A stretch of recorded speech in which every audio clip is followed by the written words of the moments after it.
సాగర్ గారు.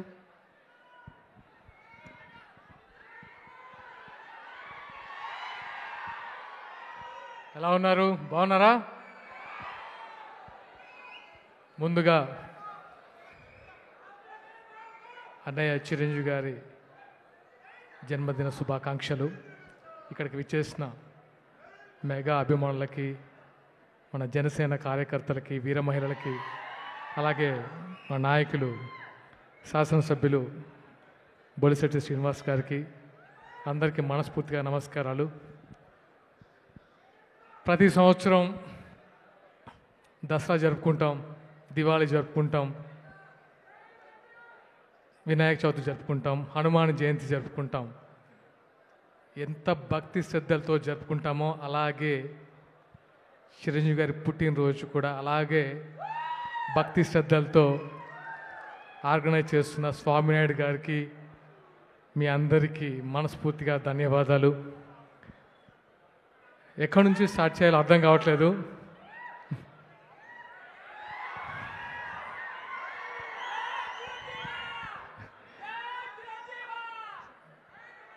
ఎక్కడి నుంచి స్టార్ట్ చేయాలో అర్థం కావట్లేదు. అంటే చిరంజీవి గారి గురించి మాట్లాడడం అనేది అదృష్టంగా భావిస్తున్నాను. ఎందుకంటే ఆయన పుట్టినరోజు సందర్భంగా ఒక 1 month నుంచే అభిమానులందరూ రక్తదాన శిబిరాలు, అందరికీ ఫండ్స్ డొనేట్ చేయడం కానీ, అన్నదాన కార్యక్రమాలు కానీ చేయడం అనేది అసలు ఎప్పటి నుంచో ఆనవాయితీగా వస్తుంది. ఆయన ఎంతమందిని ఇన్స్పైర్ చేశారంటే తన అభిమానుల్ని సేవా మార్గంలోకి నడిపించడం అనేది చిరంజీవి గారికి మాత్రమే స్వంతం. ఎందుకంటే ఈ మధ్య నేను చూశాను, సూర్య గారు, నాట్ ఓన్లీ అభిమానులు, తమిళ్ హీరో సూర్య గారు చిరంజీవి గారి స్ఫూర్తితో చాలామందిని చదివిపించి డాక్టర్లుగా తీర్చిదిద్దారు. ఆయన ఇంటర్వ్యూలో ప్రత్యేకంగా ఆయన స్ఫూర్తి ఎవరంటే మన మెగాస్టార్ చిరంజీవి గారి గురించి చెప్పారు. సో అంటే ఆయన గురించి ఒక మాటలో చెప్పాలంటే ఆయన ఒక ఆకాశం. ఆయన నిచ్చెనేసుకొని ఆయన ఇంకా సాధించడానికి కానీ, ఆయన అధిరోహించడానికి కానీ ఇంకా ఏం శిఖరాలు లేవు. ఆయన ఆల్రెడీ ఆ పొజిషన్లో ఉన్నారు. రాజకీయాలకు అతీతంగా, అంటే సినిమా రంగంలో అతీతంగా ఆయన ఒక ఆ స్టేజ్లో ఉన్నారు. కాబట్టి ఆయన కొత్తగా ఎన్ని సినిమాలు తీసినా అది కేవలం మన అభిమానుల కోసం మాత్రమే అది తీస్తున్నారు. ఎందుకంటే హిట్ ఫ్లాప్లు సంబంధం లేదు. ఆయన సినిమాలు ఆయన ఎన్ని డెకేడ్స్గా చూసాం. ఇప్పుడు చూస్తుంటే నాకు ఆల్మోస్ట్ 90s 2000 ఇప్పటి వరకు ఆ 30 సంవత్సరాల జర్నీ కళ్ళ ముందు కనిపించింది. ఆ డాన్సెస్, ఒక ట్రాన్స్లోకి వెళ్ళాము. ఆయన గురించి ఎంత చెప్పినా తక్కువే. సీఎం పక్కన కూర్చున్నా, పిఎం పక్కన కూర్చున్నా ఆయన ఉంటే ఆ నిండుతనమే వేరేలా ఉంటుంది. అంతకు మించి ఇంకా నేను చెప్పలేను. ఎందుకంటే ఏదైనా సభ జరుగుతుంటే అది సీఎం గారి ప్రోగ్రాం అయినా, పిఎం గారి ప్రోగ్రాం అయినా సరే ఆయన కూర్చుంటే అది ఆహ్లాదకరంగా ఉంటుంది, ఒక నిండుతనంగా ఉంటుంది, ముఖ్యంగా ఒక పాజిటివ్ ఎనర్జీ ఉంటుంది. దట్ ఈస్ మన అన్నయ్య చిరంజీవి గారు. అండ్ ఎస్, ఇప్పుడే వచ్చేటప్పుడు మన జనసేన అధినేత పవన్ కళ్యాణ్ గారు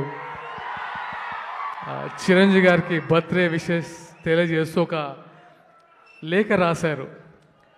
ఆ లేఖ వింటే నాకు ఏదో తెలియని ఒక ఉద్వేగం అనిపించింది. ఎందుకంటే అన్నయ్య చిరంజీవి గారి గురించి ఆయన రాసిన మాటలు 2-3 చెప్తాను. తనకు తమ్ముడుగా పుట్టడం అదృష్టంగా భావిస్తూ తన కష్టసుఖాలని డైరెక్ట్గా చూసిన వ్యక్తి పవన్ కళ్యాణ్ గారు. విజయం వచ్చినా, అపజయం వచ్చినా విజయానికి పొంగిపోలేదు, అపజయానికి కృంగిపోలేదు. అంటే ఒక స్థిత ప్రజ్ఞతతో ఉన్న వ్యక్తి అన్నయ్య చిరంజీవి గారు అని ఆయన రాస్తుంటే నాకు చాలా చాలా సంతోషంగా అనిపించింది. ఎందుకంటే ఆయన వేసిన బాటలోనే మన జనసేనాని ఈరోజు ఒక డిప్యూటీ సీఎంగా అందరికీ సేవలు అందిస్తున్నారు. అలాగే ఎస్, మన ఓజీ మీకు మీకు నేను ఒక ఫంక్షన్కి వెళ్ళినప్పుడు అనిపించింది, చాలామంది కళ్యాణ్ గారు ఎదురుగా ఓజీ ఓజీ అని హరిహర వీరమల్ని అనడం.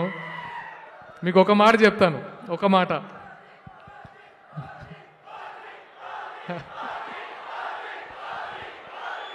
జస్ట్ ఒక మాట.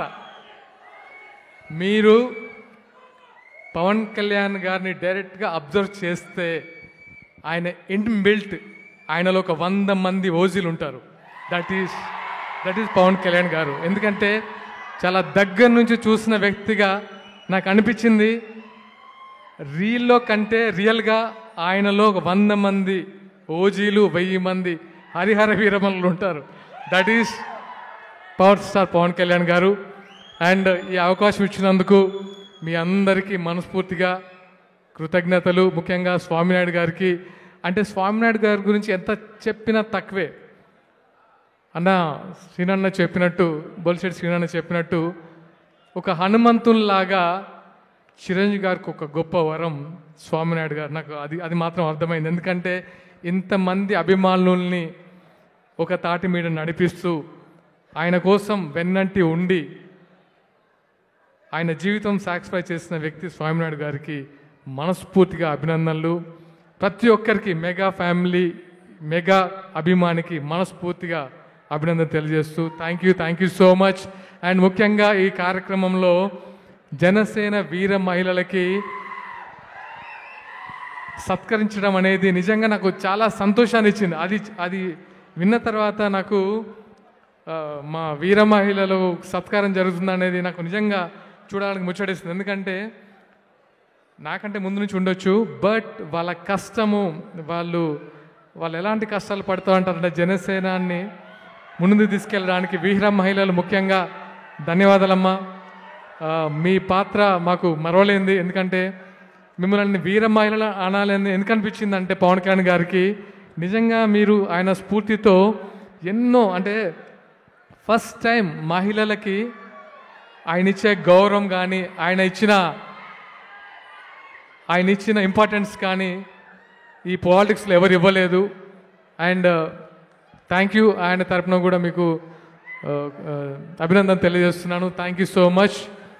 థ్యాంక్ యూ సాగర్ గారు. Thank you so much. Nagendra గారిని ఒక మాట మాట్లాడాల్సిందిగా కోరుకుంటున్నాము క్విక్గా. Thank you. ముందుగా నా ప్రేమ